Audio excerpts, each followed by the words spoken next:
こんにちは、斉藤直樹です。今回はですね、初心者やりがち、いくら書いても上達しない練習法ということで、僕は立場上よくね、どうやったら上達しますかっていうことを聞かれることが多いんですけど、上達法や対処法のアドバイスって、その人の段階によってそれぞれ違うので、僕はまずね、あなたの絵を先に見せてくださいって言うんですよね。で、そうすると結構高確率でですね、自己申告してきている実力と、実際の絵がものすごくかけ離れすぎていて、あ、よかった。ものすごく上級者向けのアドバイスをするところだったってね、ちょっとヒヤッとしてしまうことがあるんですね。これなんでね、ヒヤッとするかっていうと、これから紹介するような段階の方が、その段階をすっ飛ばして、細かい部分を意識してもですね、意味のない練習法になってしまうことが多いからです。はい。上達しなくなっちゃうんですね。一応ね、あらかじめ言っときますが、僕はね、そういう練習法をしてしまっている人を責めているわけじゃありません。ただね、絵を描き始めたばかりの人は、せっかくね、もう伸びしろがいっぱいあるので、その伸びしろを効果的に使う方法はこういうのがあるよっていう上達のお手伝いをしたいだけなので、今回ね、やっていることが自分に当てはまっていたとしても、そんなにね、落ち込まないでくださいね。というか、これやっちゃっている人、めちゃくちゃ多いです。それだけにね、もったいないんですよね。なので今回は、特に絵を描き始めたばかりの人がついやってしまう、描いても描いても、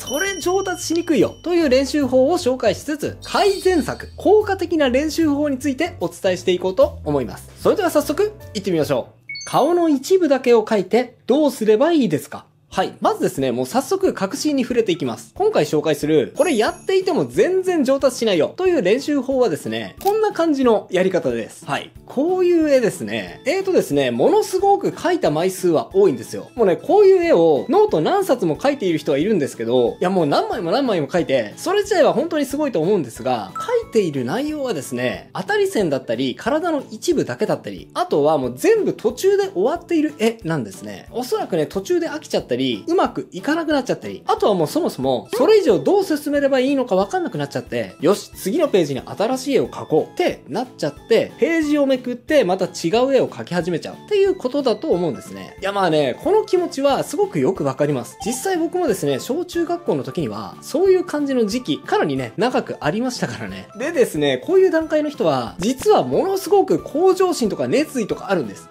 もっと上手くなりたいぜってやる気に燃えているので、こういう質問もね、してくるんですね。この絵見てください。俺の絵のどこを直せばいいですか？多分ね、俺の絵は目の描き方はいけてると思うんですよ。でもね、その実、上まぶたの描き方がいまいちだと思うんですよね。まつげをもっと増やした方がいいでしょうか？でも目の中のキラキラはもっと多い方が女性にも受け入れられる絵になるんじゃないかと、密かにね、思ってるんですよね。先生のご意見をお聞かせくださいって。はい。でもね、断言します。これをいくら続けていても絶対にうまくはなりません。はい。なりませんね。こういう段階の人がですね、目の描き方がどうだとか、鼻の描き方がどうだとか、そういうことを気にしながら絵の練習をしていても、全然うまくはならないんですよ。残念ながら。実際僕もその時はですね、1ミリも絵がうまくなりませんでした。いやまあ、1ミリぐらいは上手くなるか。なるんだけど、本来はもう10メートルぐらい上手くなれるのに、このやり方を続けている限り、もう1ミリぐらいしか上手くなれないっていうことなので、損していることには変わりないですね。はい。おそらく、ここまで聞いている皆さんの中には、それ完全に自分なんだけど。絶対に上手くなってるはずなんだけど。なんでそのやり方ダメなの？直樹ぶっ殺すよ。ってね、ちょっと不安になってしまっている人がいるかもしれませんが、いや、落ち着いてくださいね。まずはなぜこれがうまくならないやり方なのか説明します。その理由を理解した上で正しいやり方で練習すればあなたは確実にうまくなります。安心してくださいね。さて、なんでこういうやり方をしていても一向にうまくならないのか理由を説明します。それはですね、絵じゃなくてラーメン作りに例えると分かりやすいかもしれません。こういう絵の段階でまつげの太さがどうだとか、鼻の描き方がどうだ、口の描き方が、服のシワがとか、そういう細部について考えることって、まだラーメンのスープも入れる具も決まっていないにもかかわらず、麺は太麺がいいだろうか、それとも細麺がいいだろうか、縮れ麺がいいのか、それともストレートがいいのか、どれだろうって悩んでいるようなものなんですよ。言ってる意味わかりますか？つまりね、ラーメンって全体のバランスによって美味しいのかまずいのか決まるじゃないですか。この濃厚なスープに対しては、麺が絡みすぎるとちょっとしつこくなっちゃうから、縮れ麺じゃなくてストレート麺にしようかとか、逆にあっさりスープだから麺が絡みついて程よくインパクトを残すためにこのスープに対しては縮れ麺にしようか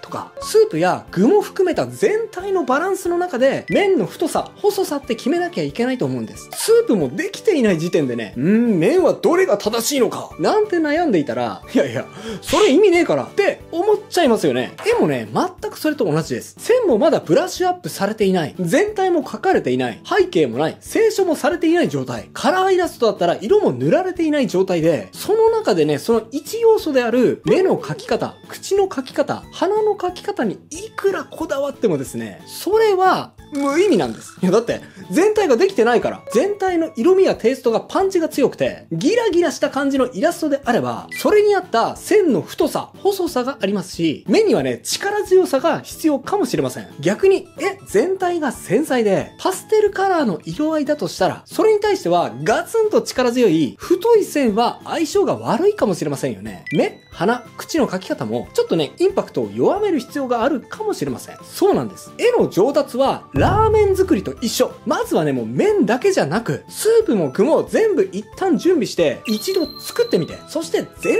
体のバランスの中で改めて麺はどうするのか考えてみる必要があるんですよ。まずは絵を仕上げてみよう。スープも具も全部準備してみるっていうのは、つまり絵を全部完成させて最後まで仕上げてみるってことです。さっき描いた途中の絵、どれでも好きなものを1枚選んで最後まで仕上げてみましょう。白黒の絵を想定しているなら、線画の清書、ペン入れ、ベタ塗りまで、もうね、このままコンテストとか誰かにプレゼントするとか人にあげられるぐらいまで仕上げてみましょう。カラーイラストを目標にしているのであれば、当然色は塗りましょう。デジタル、アナログ、どちらでもいいです。とにかくもうこれで完成っていうところまで書き込んでみましょう。どこまで書いたら完成なのかいまいちわかんないよっていう人のために、一応わかりやすい基準を示すとですね、白黒画だとしたら、キャラクターが画面の途中で途切れていなくて、ちゃんと枠内全部書かれていること、背景も書かれていればなおいいです。カラーイラストだとしたら、当然色が塗られていること、そして大事なのは、紙のままの白が画面内に残っていないことです。例えば背景が白いままっていうのは一旦なしにした方がいいってことですね。きちんと背景まで色を塗って、背景も仕上げてみてください。完成形に見えます。一応ね、補足しておくと、プロの絵を見るとね、背景が白っていうことも多いんですよ。でもそれは全体のバランスを考えて、あえて背景は白にするっていう場合なんですよね。うちはもうスープはいらない。汁なし担々麺でいくみたいな感じ。初心者がね、初めから背景は白でいくって決めちゃうと、表現の幅がね、狭まっちゃうだけなので、できれば最初は背景まで描くようにした方が上達は早いと思います。もしあえてね、ここは白じゃなきゃダメ、白にしたいっていう場合には、アナログであればきちんと白色を塗ってください。それだけでもね、だいぶ違います。でですね、ちょっとここで無茶なことを言いますね。その完成まで進めたイラストをできれば5枚頑張って描いてみてください。いや、わかります。初めはね、1枚でも大変なのに5枚完成させるの超大変だと思いますが、頑張って5枚とにかく完成させてください。で、その中でちょっと意識してほしいのは、前回と線の太さ、細さ、目の描き方や口の描き方を、ほんのちょっとね、変えてみてほしいんですね。前回は線を細めに描いたんだけど、今回はちょっと太めに描いてみよう。目のまつげの描き方、前回はね、こうバシバシに長めに描いたんだけど、今回はちょっと控えめにしよう。そんな感じで5枚描くうちに、ちょっとずつどこでもいいから変えてみてほしいんです。で、5枚できた時に、その絵を全部横並びに並べてみてください。おそらく今まで悩んでいた人、びっくりすると思います。今までね、もう、どうすればいいのかな、わかんねえなって悩んでいたのが嘘みたいにですね、目の描き方は俺にとってはこれがいい。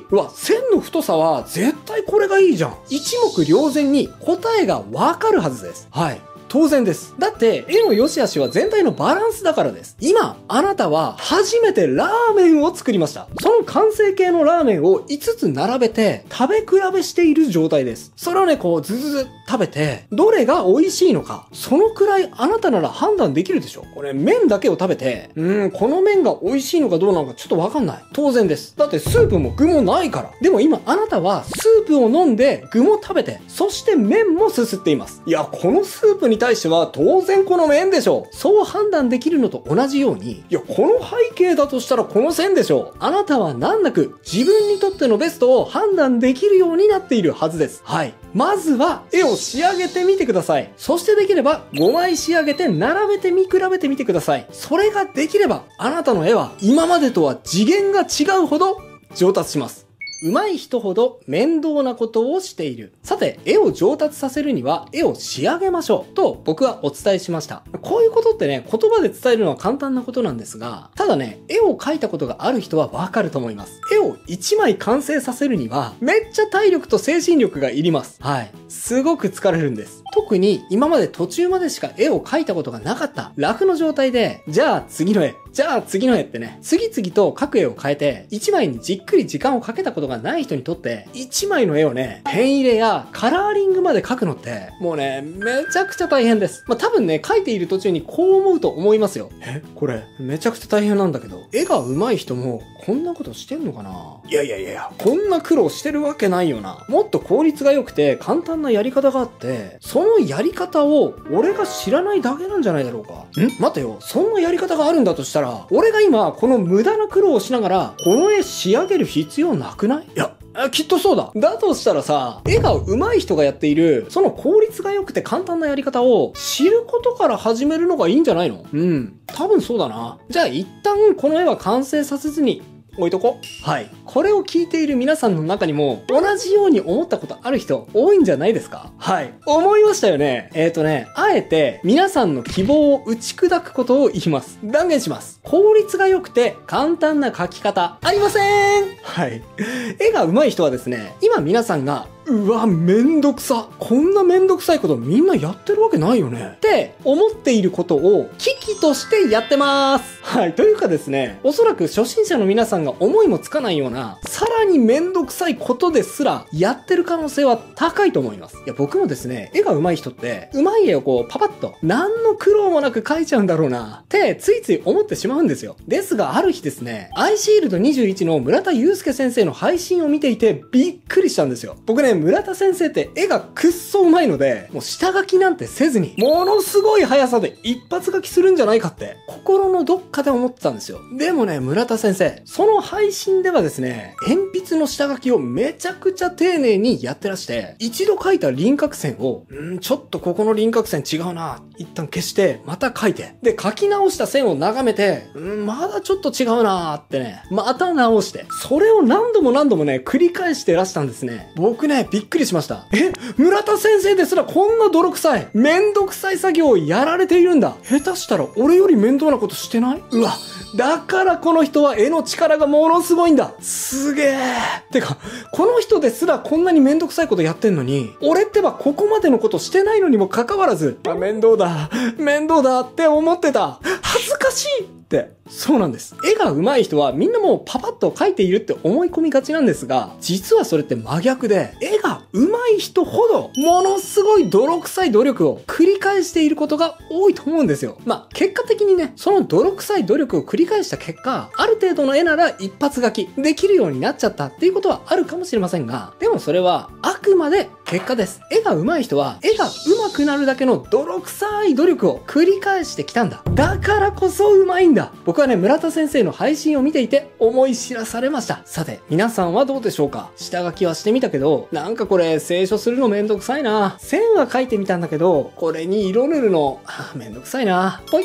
はい、次行こう、次ってなってないでしょうか？それ、もったいないです。上達の機会、自分で捨てちゃってますよ。絵はラーメン作りと一緒です。全体を完成させなければ、そのラーメンに合う麺がどれなんてわかるわけありません。もうせっかくね、これがいいかもっていう麺があるなら、ちょっと面倒かもしれませんが、スープまでちゃんと準備してあげましょう。そして、美味しいラーメンを完成させましょう。絵はラーメン作りと一緒。ラーメン最高！ラーメン万歳！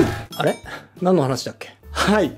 ということで、いかがだったでしょうか？今回は初心者がやりがちな、いくら描いても上達しない練習法をお伝えしつつ、じゃあどうやったら絵が上手くなるのかについてお伝えしてきました。ただ今回はね、あくまで初心者向けの講座だったので、もしかしたらね、おい、直樹、俺はよ、そんな段階は遠の昔に通り越してるんだわ。もっとハードでマッチョで、効果抜群な上達法教えてくれよっていう人もいると思います。そんな人はこちらの動画、完全版イラスト最速上達法をご覧ください。僕が3ヶ月間でキャラ絵師に転身した血ヘドを吐くほどハードでも効果抜群な練習法をお伝えしております。イラスト最速上達法は日本版、英語版ともに書籍も販売されておりますので、詳しくは動画下の概要欄をご覧くださいね。それではまた次回の動画でお会いしましょう。バイバイ。